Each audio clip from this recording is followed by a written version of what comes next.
আসসালামু আলাইকুম। পরিমিতি 16.4 এর অনুশীলনীর 8 থেকে 12 পর্যন্ত এই 5টা অঙ্ক নিয়ে আজকে বিস্তারিত আলোচনা করব।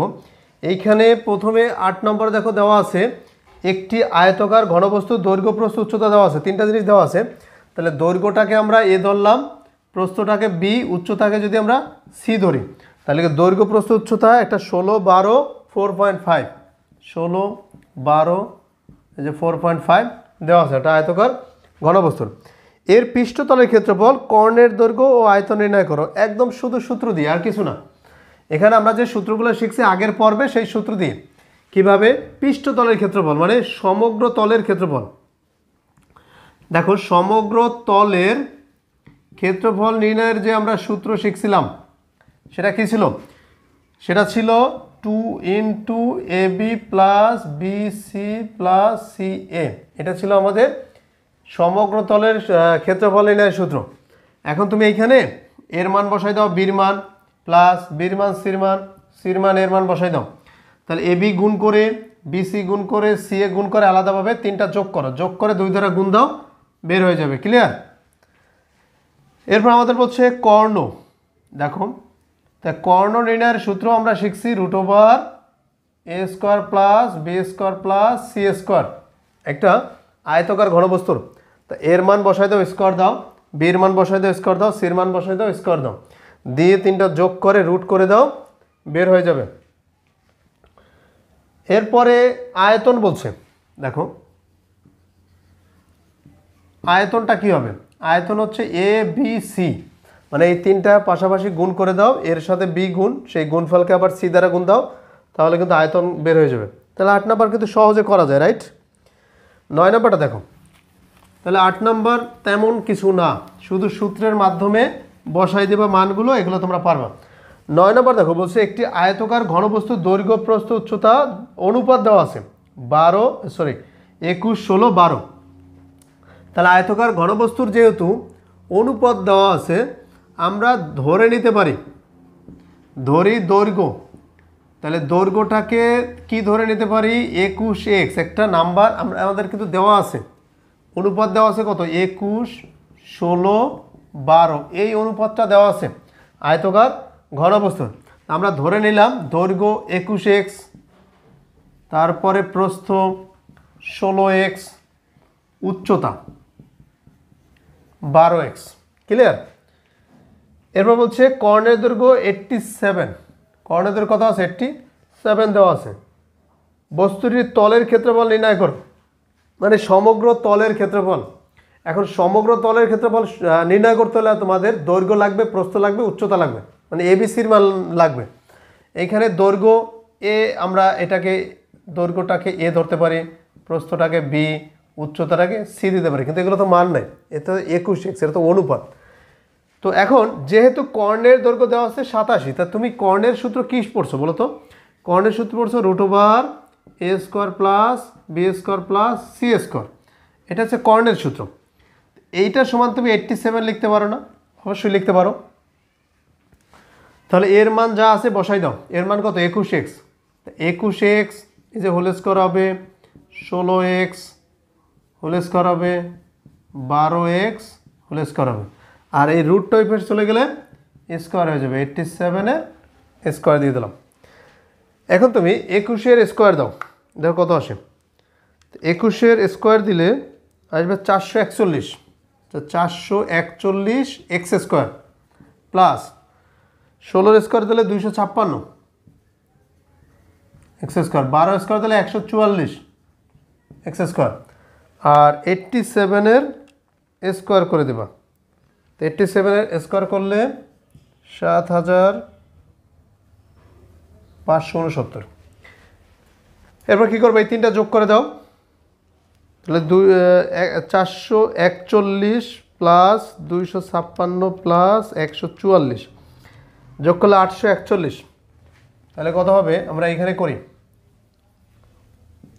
841 x² সমান 7569, x² সমান, এটা ভাগ হয়ে যাবে, তাহলে 841 গুণাকার আছে ওই পাশে গেলে ভাগ হয়ে যাবে 7569841।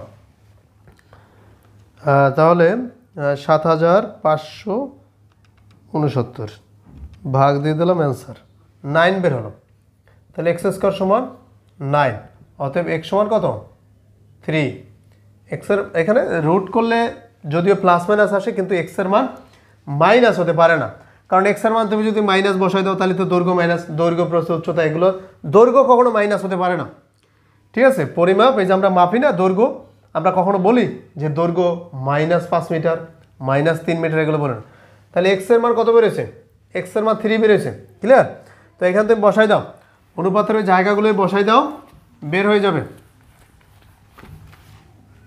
তাহলে এটা বসাই দাও 21 × 3, তারপর এখানে বসাই দাও 16 × 3, 12 × 3, 3 12 কত 36, 3 16 48, 3 21 কত, 3 1 3 63।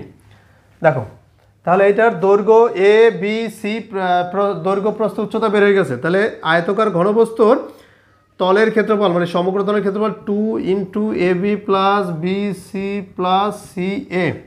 এই যে সূত্রে তুমি এর মান বির মান, বির মান সির মান, সির মান এর মান বসাই দিয়ে গুণ করে যোগ করে 2 দ্বারা গুণ করো, সমগ্র তলের ক্ষেত্রফল বের হয়ে যাবে। ক্লিয়ার? এটা ছিল আমাদের 9 নম্বর। আমরা 10 নম্বরটা দেখি। 10 নম্বরটা কী বলছে? বলছে একটি আয়তকার ঘনবস্তু 48 বর্গমিটার ভূমির উপর দণ্ডায়মান। দেখো আয়তকার ঘনবস্তুর যে ভূমিটা থাকে, এই যে আমরা কিছুক্ষণ আগেও একটা এই যে আয়তকার ঘনবস্তু দেখাইলাম, তা আয়তকার ঘনবস্তুর এই যে দৈর্ঘ্য আছে প্রস্থ আছে, এই দুইটা গুণ করলে কী পাবা তুমি, এই যে ভূমির ক্ষেত্রফল ধরো এইভাবে আছে, তাহলে এইটুকু হচ্ছে ভূমি, এইটা হচ্ছে তার উচ্চতা, রাইট? তাহলে আমাদের এখানে 10 নম্বর বলছে একটি আয়তকার ঘনবস্তু 48 বর্গমিটার ভূমির উপর দণ্ডায়মান মানে ক্ষেত্রফল। তাহলে ভূমির দৈর্ঘ্য যদি হয়, দৈর্ঘ্যটাকে আমরা ধরে নিলাম এ আর প্রস্থটাকে ধরে নিলাম বি, ঠিক আছে? তাহলে ক্ষেত্রফল কত হবে, এ বি সমান কত হবে 48 হবে। দেখো যেহেতু আমাদের বলে দিছে 48 বর্গমিটার ভূমির উপর দণ্ডায়মান, তাহলে ভূমির দৈর্ঘ্য থাকে প্রস্থ থাকে, তাহলে দৈর্ঘ্য প্রস্থ গুণ করলে ক্ষেত্রফল সমান কত 48 হবে, মাস্ট বি। ওকে, এর উচ্চতা 3 মিটার এবং কর্ণ 13 মিটার। তাহলে উচ্চতা হচ্ছে 3 আর কর্ণ হচ্ছে 13। ক্লিয়ার? তারপর বলছে আয়তকার ঘনবস্তুর দৈর্ঘ্য প্রস্থ নির্ণয় করতে বলছে। এই যে দৈর্ঘ্য প্রস্থ দুইটা বের করতে বলছে, উচ্চতা তো দেওয়াই আছে। এখন তুমি মিলা, যেহেতু কর্ণের দৈর্ঘ্য দেওয়া আছে, কত দেওয়া আছে 13, তাহলে আয়তকার ঘনবস্তুর কর্ণের সূত্র কি পড়ছো, √a² + b² + c² পড়ছো না? এইটা সমান অবশ্যই 13 আসবে, রাইট? আসবে না? অবশ্যই আসবে। আচ্ছা, এখন এইখানে তুমি দেখো এ বি সি, আমরা কিন্তু সির মান জানি, কত দেওয়া আছে সির মান, সির মান কিন্তু 3 দেওয়া আছে, এর মান বির মান দেওয়া নাই। ক্লিয়ার? তো আমরা সির মানটা যখন এখানে বসাই দেবো তাহলে সিটা বাদ হয়ে গেল, বাকি থাকবে কি এ আর বি। এই এ বি দুইটা চলক, একটা চলকের মাধ্যমে যদি আমরা কনভার্ট করতে পারি, প্রকাশ করতে পারি, তাহলে কিন্তু আমাদের বের হয়ে গেল। দেখো করা যায় কিভাবে, এ বি সমান যদি 48 লিখতে পারো তুমি, তাহলে বি সমান কি লিখতে পারবা, বি সমান লিখতে পারবা 48 ভাগ এ গুণাকার আছে বেশ গেলে ভাগ হয়ে যাবে। ক্লিয়ার? তাহলে বি এর পরিবর্তে কি লিখতে পারো তুমি, বি এর পরিবর্তে 48 ভাগ এ লিখতে পারো, কারণ তলার ক্ষেত্রফলকে, একটা আয়তকার ঘনবস্তুর তলার ক্ষেত্রফলকে দৈর্ঘ্য দ্বারা ভাগ করলে প্রস্থ বেড়ে যাবে, আর প্রস্থ দ্বারা ভাগ করলে দৈর্ঘ্য বেড়ে যাবে। এখন তুমি এখানে বসাই দাও, কীভাবে বসাবা, এই যে বি সমান এটা বসাই দাও, এর মান তো এই প্লাস বির জায়গায় যদি তুমি বসাই দাও ওইটা, তাহলে হবে 48 ভাগ এ হোল স্কোয়ার প্লাস এই যে সির মান যদি 3 বসাই দাও, 3 স্কোয়ার দিলে 9 সমান এই যে 13। তারপর এই রুটটাকে তুমি যদি ওই পাশে দিয়ে দাও, যে না আমি এই রুটটা রাখবো না, ওই পাশে দিয়ে দেবো, তাইলে ওই পাশে স্কোয়ার হয়ে যাবে। এখন তুমি একটু খেয়াল করে দেখো, এই সমীকরণের ভিতরে চলক আছে একমাত্র এ, তাহলে কিন্তু এর মান বের হয়ে যাবে, কোনো ঝামেলা নাই। ক্লিয়ার? তো আমরা এখন বের করি। দেখো এখানে এ স্কোয়ার প্লাস 48-এর উপরে স্কোয়ার দাও, তা কত আসে 48 স্কোয়ার, তাহলে 2304, 2304 নিচে এ স্কোয়ার, আর এই 9টা ওই পার চলে যাবে।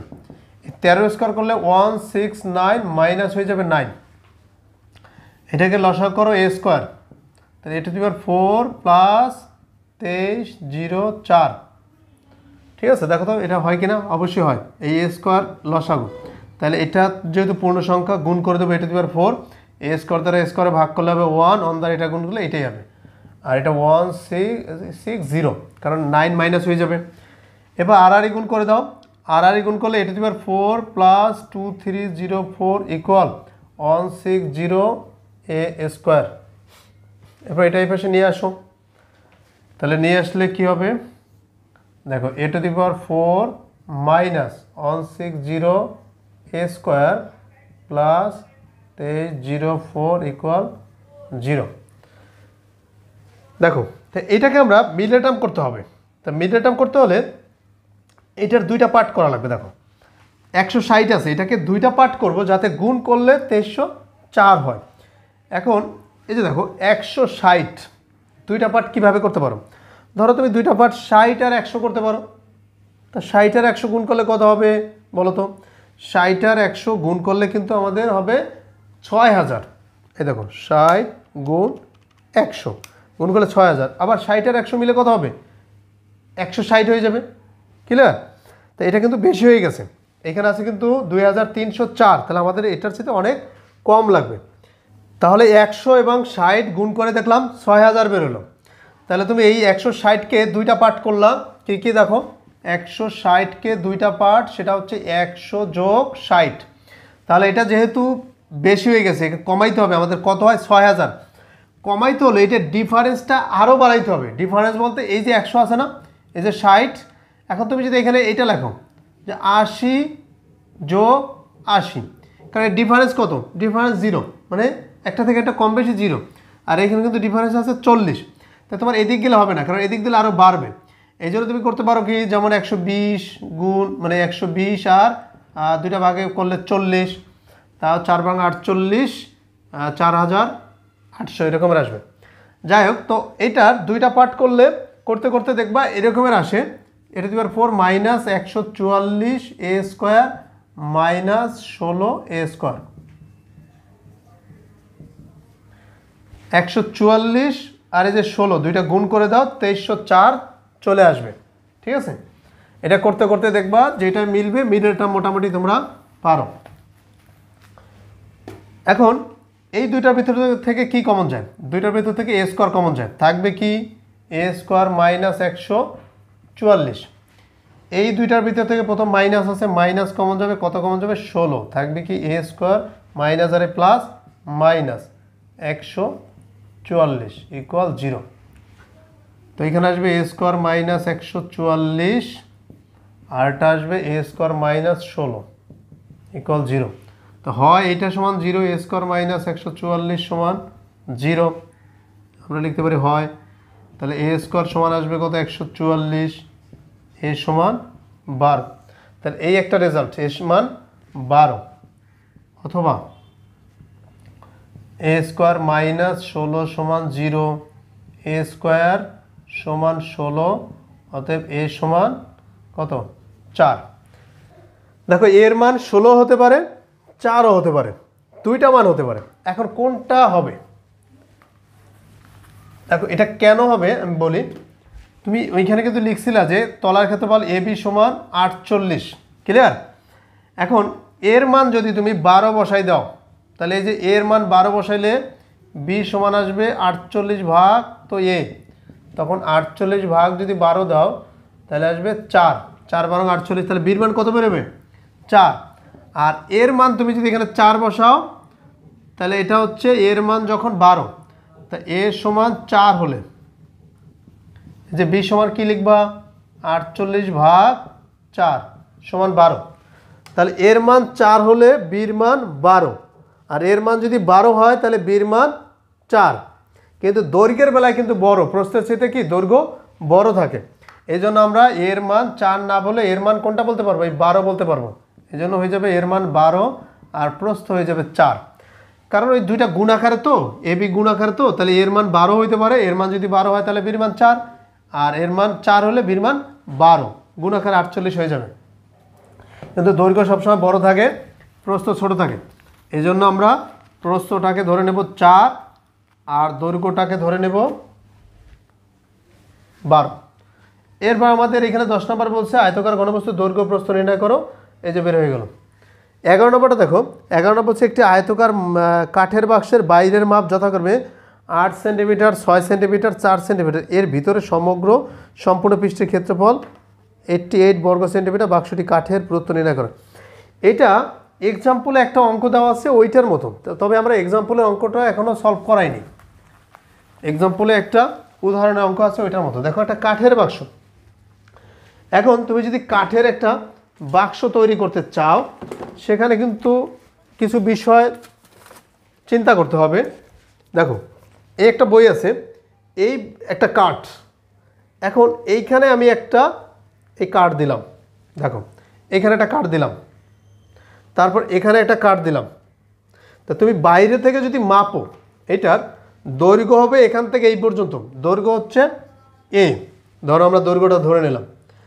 এখন তুমি যে দুই পাশ থেকে কাঠ দিবা, তুমি ভিতর থেকে যখন মেপে নিবা, তখন কিন্তু তোমার এই যে কাঠের পুরুত্ব এই থেকে এই পর্যন্ত, এই যে এইখানেও কাঠের পুরুত্ব আছে, এইখানে আছে না, এইখানে কাঠের পুরুত্ব আছে না, তা তুমি কিন্তু দৈর্ঘ্য মেপে নিবা এইখান থেকে এই পর্যন্ত, দুই পাশের পুরুত্ব কিন্তু বাদ দিবা ভিতর থেকে যখন মেপে নিবা, যে এই পাশেও একটা কাঠ আছে, এই পাশেও একটা কাঠ আছে, তাই না? এরকম করে তো বাক্স তৈরি করা হয়।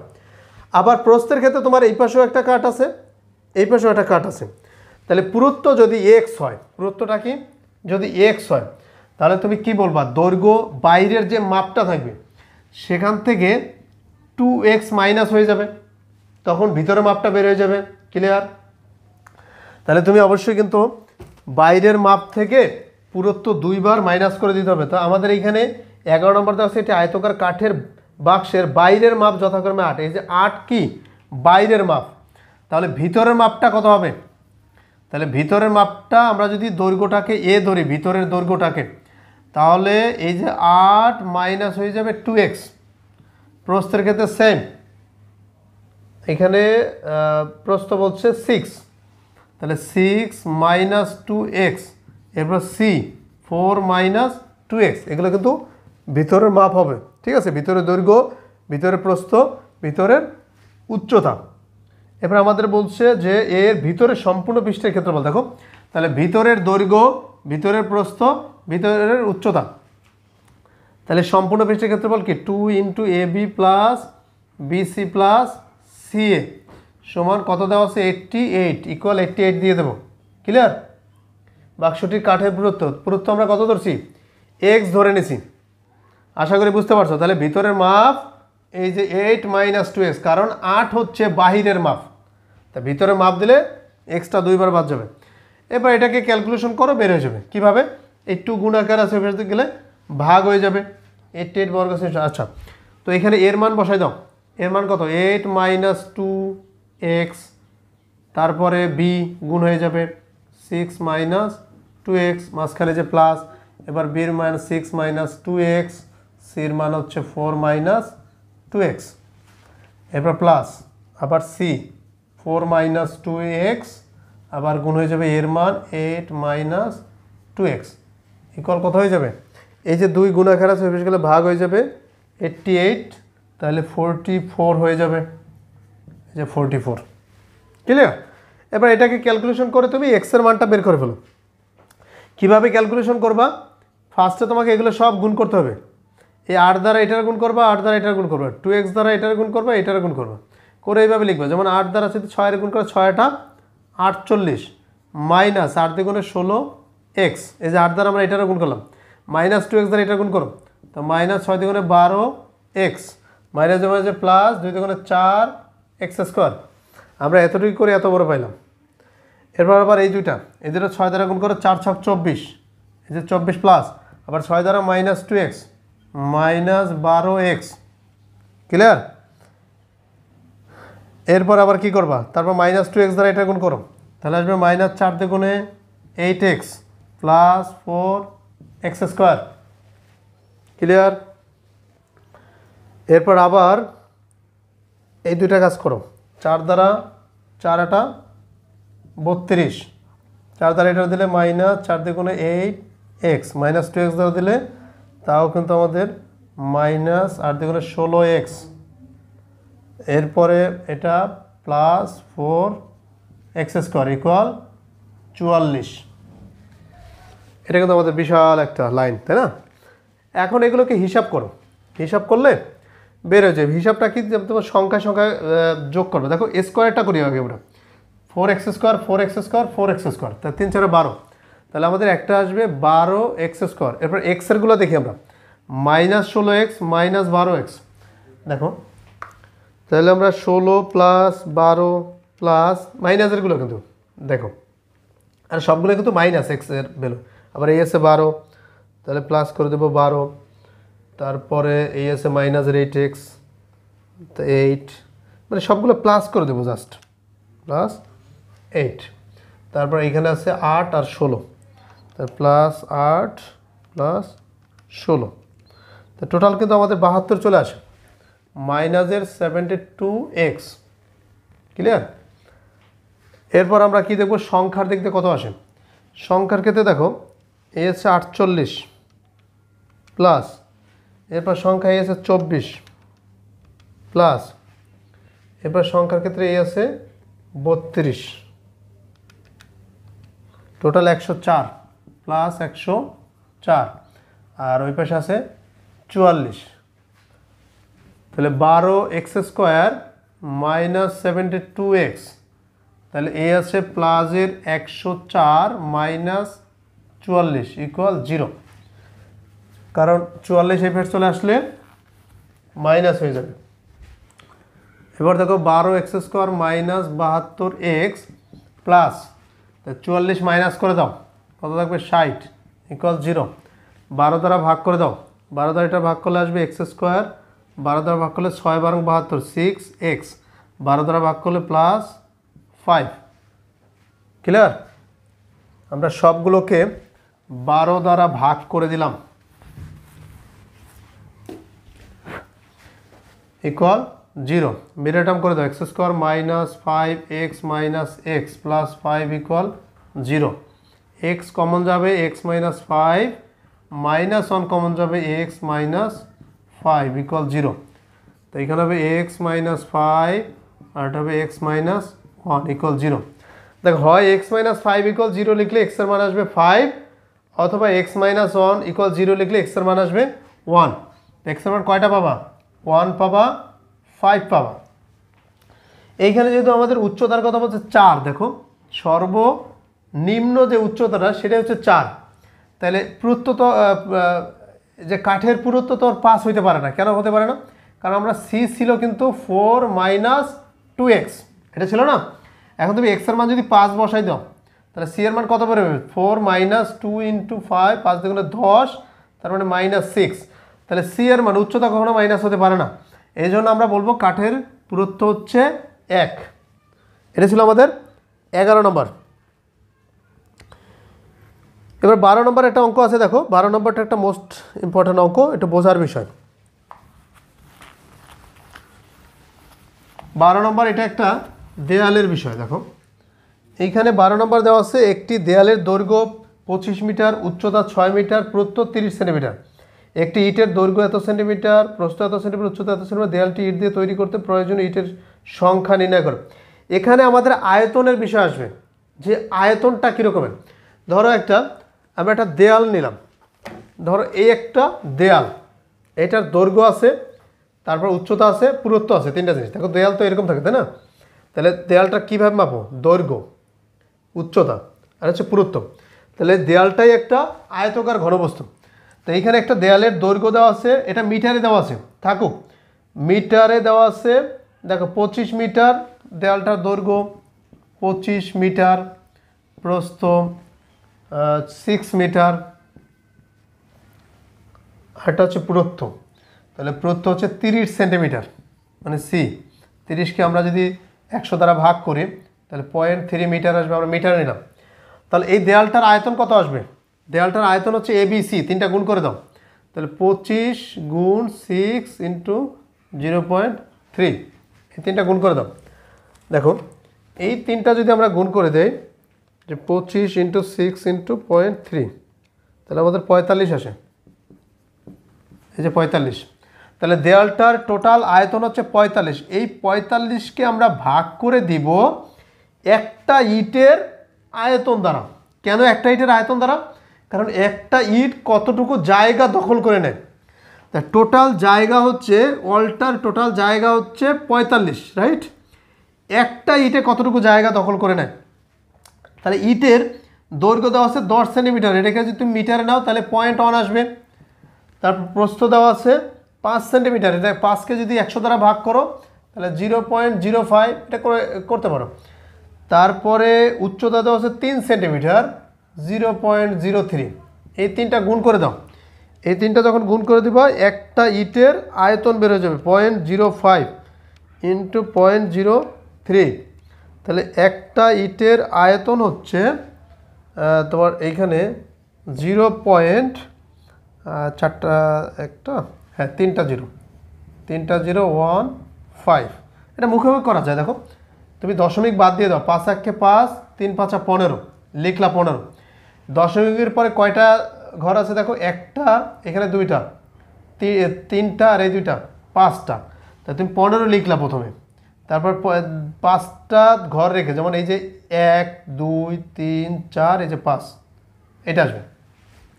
তাহলে আমরা একটা ওয়ালের টোটাল আয়তনকে যদি একটা ইটের আয়তন দ্বারা ভাগ করে দেই তাহলে টোটাল কয়টা ইট লাগবে বের হয়ে যাবে। তাহলে আমরা টোটাল 45কে ভাগ করে দেবো অ্যান্সার দ্বারা, 3 লক্ষ ইট লাগবে। ঠিক আছে, এই যে এখানে 3 হ্যাঁ 3 5টা 0, দেখো 3 লক্ষ এতটি ইট লাগবে। এই ছিল আমাদের 12 নম্বর পর্যন্ত। এরপরে আমরা আগামী পর্বে 13 থেকে 17 নম্বর অঙ্ক নিয়ে বিস্তারিত আলোচনা করব। সেই পর্যন্ত ভালো থেকো, আল্লাহ হাফেজ।